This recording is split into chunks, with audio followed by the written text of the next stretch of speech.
Awesome. Nice to see all of you still here to the end of the day. See, I think where this whole session was conceptualized was, a lot of conversation through today has been about what is India's AI opportunity, what do we build out of India, what is the unique advantage that India has. And within that framework for us at Elevation, it's been very apparent that financial services and building AI for financial services is probably the largest opportunity that can be built from the country today. And I want to take the next 10, 15 minutes broadly walking you through why we think that is, what does it take to build it, and what is truly the India advantage over here. Very quick introduction. I lead FinTech and financial services at Elevation Capital. We are a 25-year-old venture capital fund. The unique vantage point we have is, we've been investing both in tech-first companies, but also at traditional financial services, so branch-based NBFCs, insurance manufacturers, AMCs of the like, which gives us a very unique vantage point of what's happening within the customer segment and the persona as well. And seeing that vantage point, it's very, very clear to us that this opportunity set is very real. And having now done this for over a couple of decades, we also feel the two big questions which was always asked about software and financial services has been, one, is there addressable market in India? Is there a TAM in India? And two, it's very, very difficult to replace legacy software out of financial services. So can you really go and build something new? Where again, for us, AI is a true inflection point. It really increases the addressable market. It also creates the right tailwinds and the inflection points for legacy software to move and new software to be built, focusing verticalized on financial services. I have a fairly dry slide, unlike Rohan's slide, but I thought this will also show you that AI didn't make it. I put in the bullet points myself and made it less fancy. See, very quickly, it's obvious that, all services, whether it is healthcare, whether it is legal services, IT services, those are the areas seeing the most amount of ROI, deployments in production, and clear value accruing to the companies, right? Now, if you take a step back and say, which is the largest services sector in the country today, in the world today, it is financial services. I think by market cap, by people employed, by anything else, it is financial services.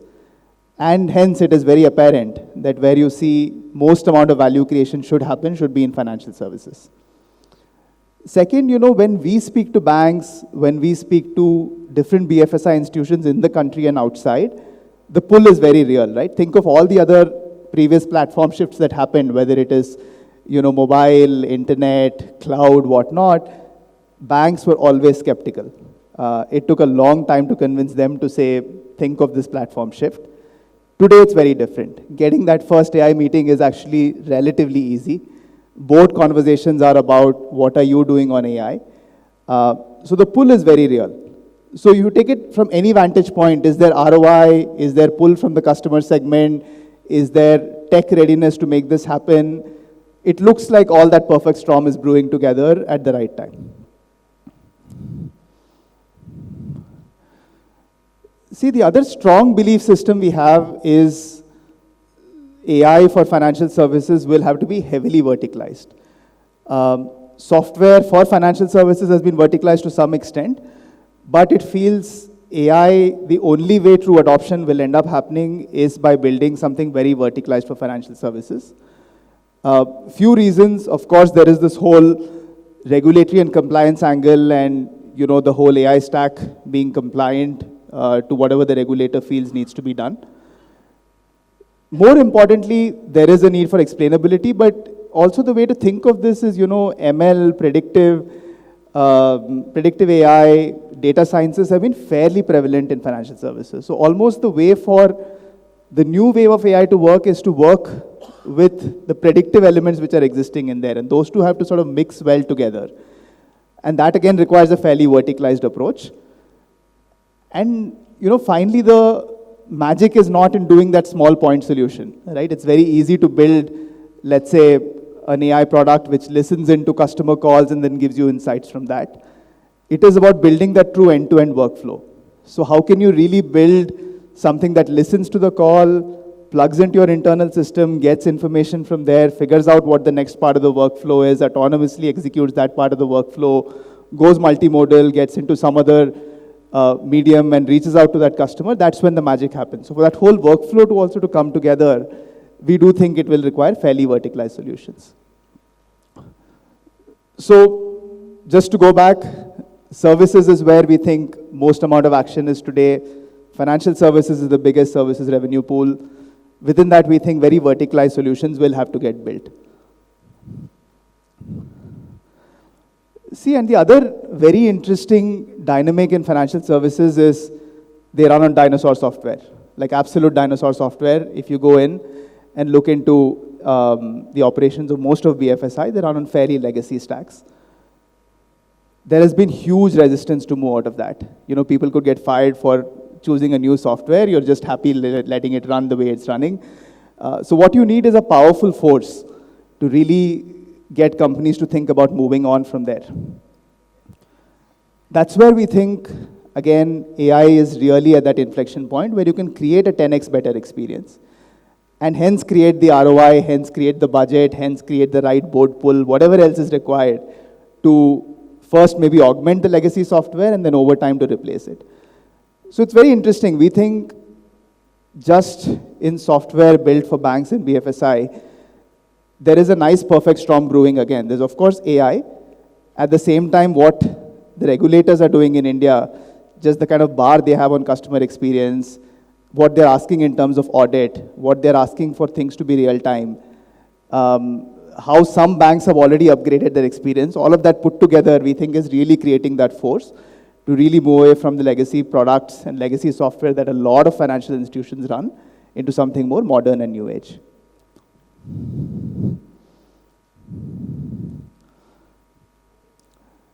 See, and the final belief system we have is products will also need to be very India first and built very India first.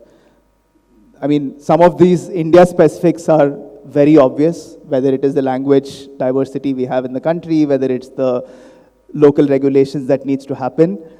But also the other interesting dynamic is most AI native, AI first companies in the world are still very young.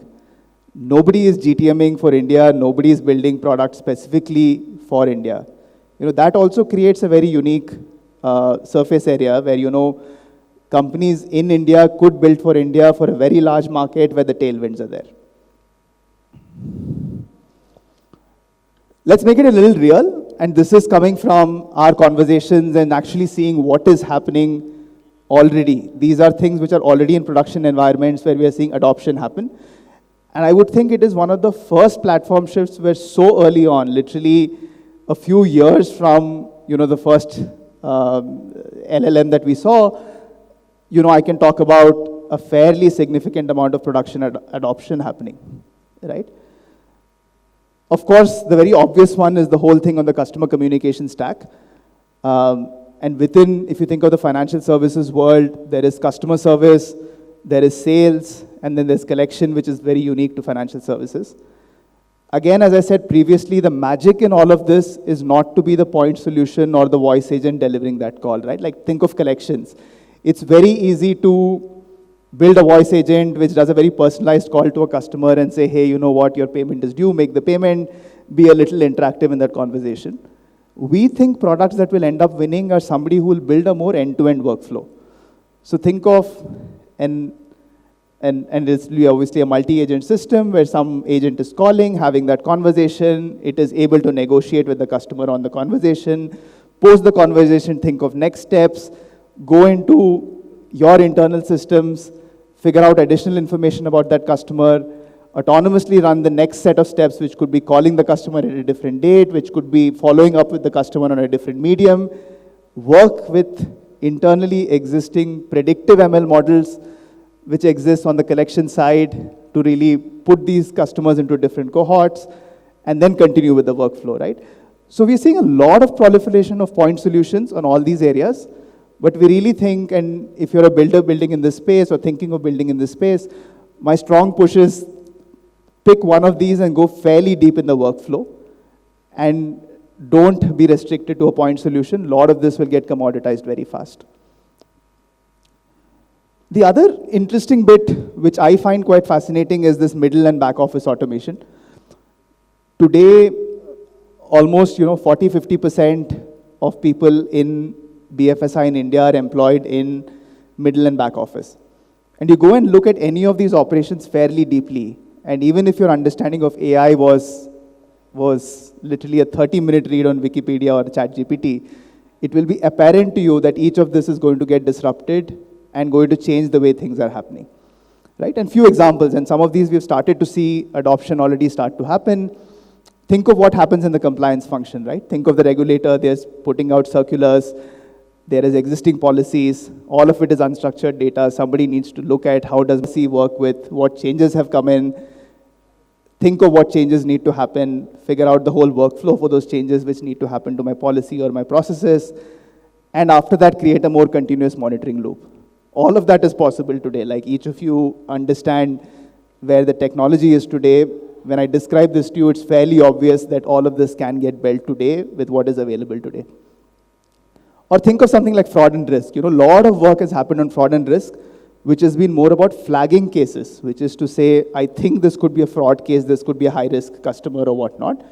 But after that, there's been a very, very intense manual investigation flow. So people have to look at disparate data sources, unstructured data, think about whether this is the customer who is truly high risk, and then think of the next set of actions for them. Again, you can all very well imagine different agents coming in, picking information from different sources, connecting the dots, and then figuring out, with maybe a human in the loop to begin with, to say how should this customer be processed. Similarly, with credit and liability ops, I mean, if you go into the credit operations of a bank or of any lender, there is an underwriting process, which itself, a lot of changes are happening. But even after that, there is a fairly large series of credit ops. Today, where vision models are, where, you're able to look at these completely unstructured documents, can you automate a lot of these maker and checker processes that exist before the disbursement of the product to the customer? And these are some examples. I would almost urge anybody thinking in this space to find those few design partners, pick one of these slivers, go spend some time. I think the workflows will become very, very apparent to you on what you can pick up and how these can very easily be made, 2 to 3x more efficient on day zero, and of course, faster from there. Yeah, so that sort of brings me a little bit to where I want to close. I think TAM has been a question, addressable markets have been a question for a long time. Now with, how we think about AI disrupting different slivers of the banking or the BFSI ecosystem, I think that TAM is no longer that software pool of a few $1 billion. Your TAMs are fairly large and fairly different. Today, most financial institutions are operating at 40-50% cost to income ratios. That entire 40-50% is the revenue pool you are looking to address in the more long term. And we are very actively investing in this space. Some of the spaces that I spoke about, we have made some investments there, still very, very actively looking at it. We also think, as I said, India is a very fertile ground, very large companies will get built. We think at least half a dozen to a dozen companies will get built purely AI native building for India, very, very large outcomes. And all these companies will also have a very natural advantage to go global, because an HDFC is a very referenceable logo when you go out to sell in the world, and ICICI is a very referenceable logo when you go out to build to the world. So it's a great starting point to build here. It's still a very large market. Inflection point is real. And then after that, the world's your oyster.